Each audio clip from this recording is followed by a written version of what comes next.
the Tampa Bay Titans in Raleigh. We're looking forward to being back in the triangle for the homestand. And getting good defensive stance by the Firebirds there.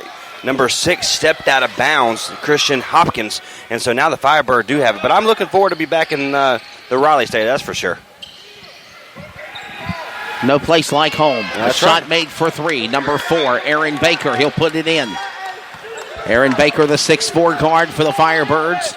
Been kind of quiet tonight. One foul. Finally put himself a field goal, and they're right back in the hunt of things, only down by 7. And here we go. But there goes their opportunity for another score. Number 8, John Hart. Got a whistle and a foul and a stoppage of play here.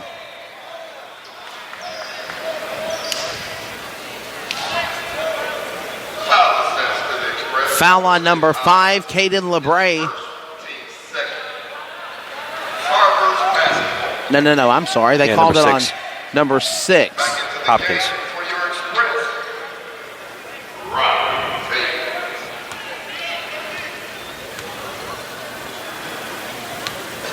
So they're going to call it on Krishan Hopkins. My apologies. It's against Indy. And it will be Firebirds bringing it back inbounds. An attempt made by number 12 off the rim. No good. Darius Leonard for the Firebirds.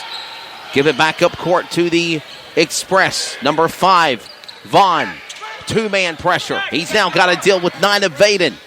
Vaden's there. Back to Vaughn. Inside the crease. Looking, juking, jiving to Tatum Dixon.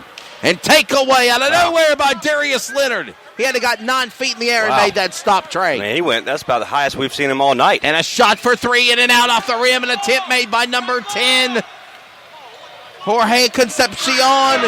And number 6, Krishan Hopkins will put it in for 2 for the Express.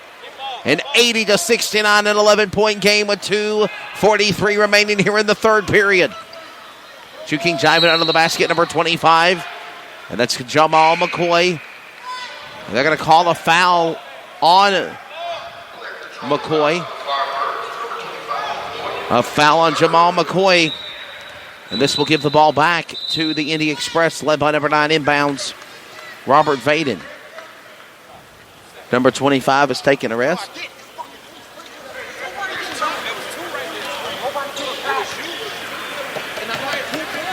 Jamal McCoy a little bit dejected, a little frustrated. They're trying to calm him down on the sideline here.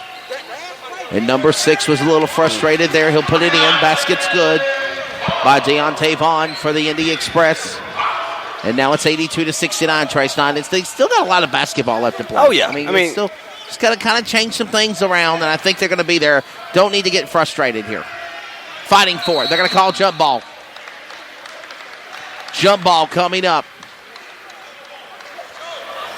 Jump ball. They're going to do jump ball at the free throw line for the Firebirds. Firebirds are going to try to have an opportunity to have some good field position here to make something happen. Or are they going to turn around and call a foul? I don't know. So the referees having a conversation, but they're having it with the players, not the referees. No, it'll be a jump ball. They were trying to figure out who was going to jump. Okay. Yep, so it's 82-69, 2:10 remaining in the third quarter. It looks like it's going to be number 4, Aaron Baker, and number 4, Joe Reddick. Number 4 and number 4. Aaron Baker, Joe Reddick. There you go, the guards.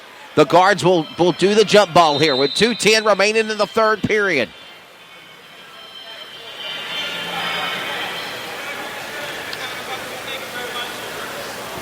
They're saying to put 10 seconds on the shot clock is what they're asking, requesting. Yeah. Throwing it up. Giving it back to the Express.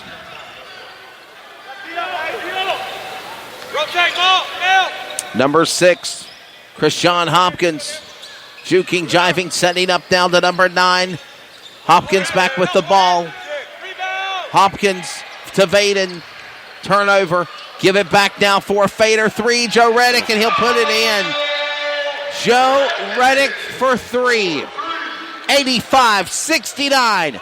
Final 90 seconds in the third period coming up, Trey. And the Firebirds are in trouble again. And they're not. So what I'm seeing out of the Firebirds right now, they're taking quick shots. Yeah, And- desperation shots, Yeah. I was going to say. They're Yeah. taking quick shots, and they're not moving the ball like they can move the ball. They're driving when they should have. They're shooting the three when they don't need to. Going for threes, Yeah. going for desperate shots. Jorge Concepcion. They got the rebound, though, back. Put back to Aaron Baker. Baker went back for three. And wow, we about had a crash in our That booth was here. impressive. Good stops. Good putting on the brakes by Sean Tatum-Dixon. Shot another three. Joe Reddick again. Joe Reddick for three. I was surviving our car crash that we were about to have at our broadcast booth. Yeah. I literally He'd have- thought we were he'd going to have fall upside down out of our chairs. He'd have crumbled us. Good work by Sean Tatum-Dixon to put on the brakes immediately.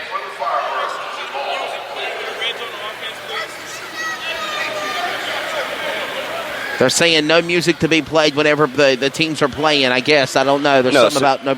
Yeah, so what's happening, they're playing during when the Firebirds had the ball, music's still playing. And so they told them just kind of, knock it off. Oh, yeah. Oh, yeah. I'm normally used to just playing music like during halftime or something before the game. Not while it's going on. Here we go. Coming up on the final 30 seconds of the third period. A fadeaway attempt for There you three. go. Baker's there. And Aaron Baker will put it in for two, at least to try to salvage something here as they get ready to go to the locker room and wrap up the third. 87-71. And a foul. Telling everybody to put 17 on the shot clock here, so they'll make a adjustment to the shot clock.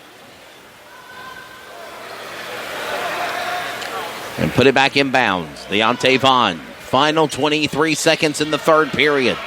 Hopkins at midcourt.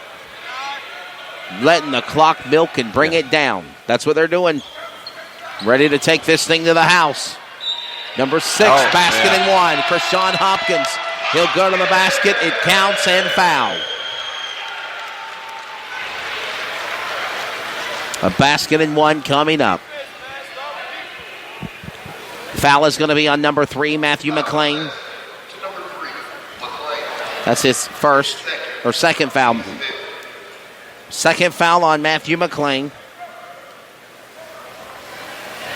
15 foul in the second half now for the Firebirds.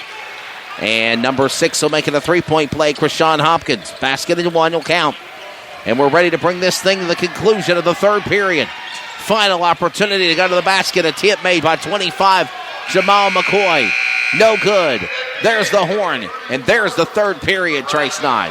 A fast-paced, one-directional, should you say, period for one team. The other team, they got to figure out how to move the ball. And I feel like I'm a broken record, of course, but move the ball more effectively. What's happening right now, Indy Express is just moving the ball, in and out of the court. It's moving the ball extremely easy. There's so much motion. There's so much. It's fun. It's fun to watch, should I say? Indy Express are a good team. But what right now the Raleigh Firebirds have to do is control just kind of get some kind of momentum back in this game. Again, 90-71. We saw a 10-point lead kind of vanish for the Raleigh Firebirds just beginning of the third quarter. Now that 10-point lead has, gained back by now a 90-71 score. But it's just a matter of, slowing the ball down a little bit, taking away the three-point shot. Once you take that three-point shot, make them go down low. Darius Leonard has done a terrific job in the second half of making them push the ball back out to the three-point line.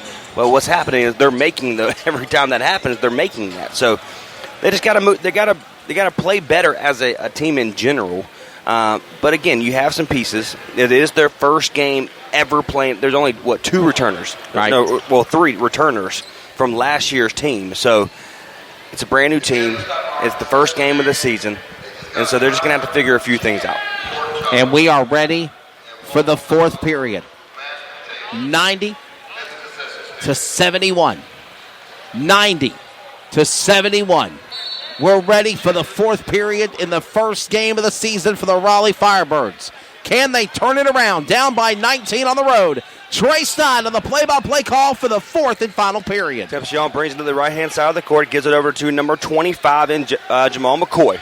He steps move, puts it up for the 2, and it's going to be good. No, that's going to be number 13 in Jamal McAllister. That's going to be 12 points for him.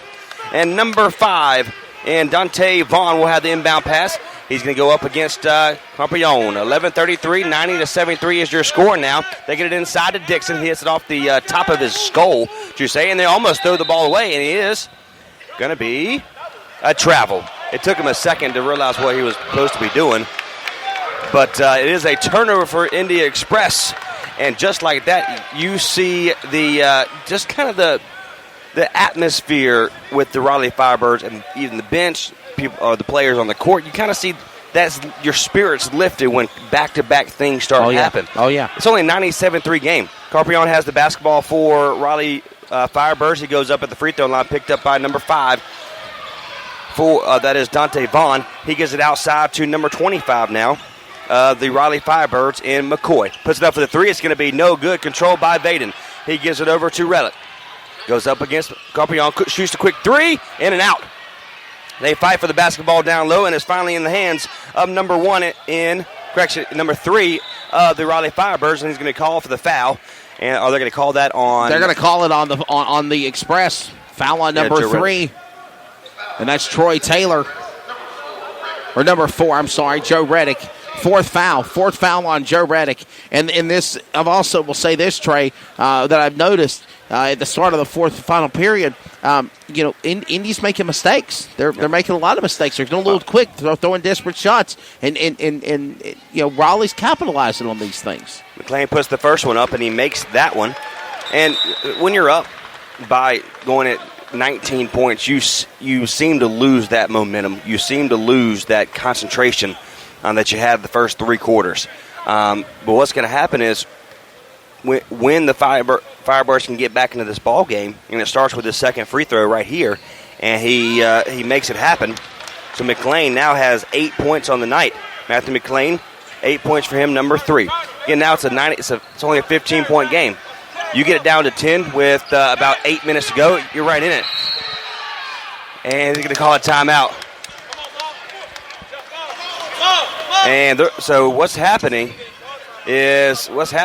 Jamal, number 25, again, Jamal McAllister, I apologize, Jamal McCoy, saying that he wanted to jump on the possession. In that possession, it would have been 2 of their shooting guards would have been jumping for the ball. So it would have been. And I think the referee is thinking that the Indy bench called for a timeout, but they are saying reluctantly, we did not call for a timeout. So now the coaches of Indy, including Lee McDuffie and Andre Owens and Dominique Ingram, are trying to have a decision of what they're doing. Now the referees are having a powwow. So in the moment of that situation, there's 3 different opinions going on. McCoy thinks it was a jump ball.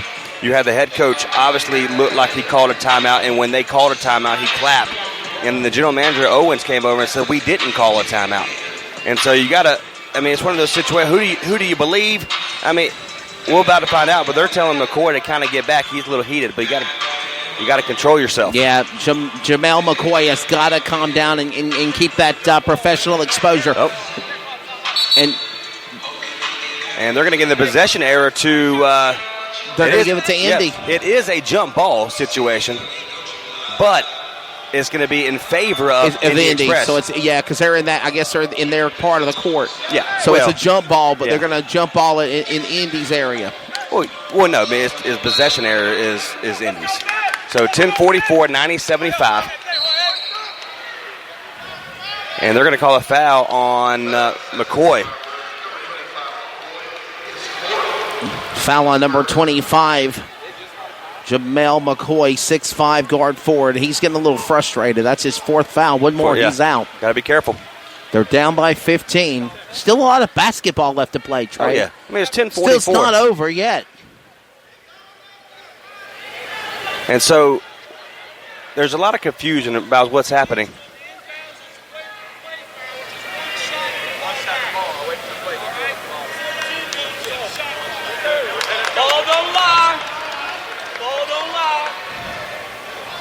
So it's the shooter will get one shot. Well, it should be one shot. They said no. He explained the one shot.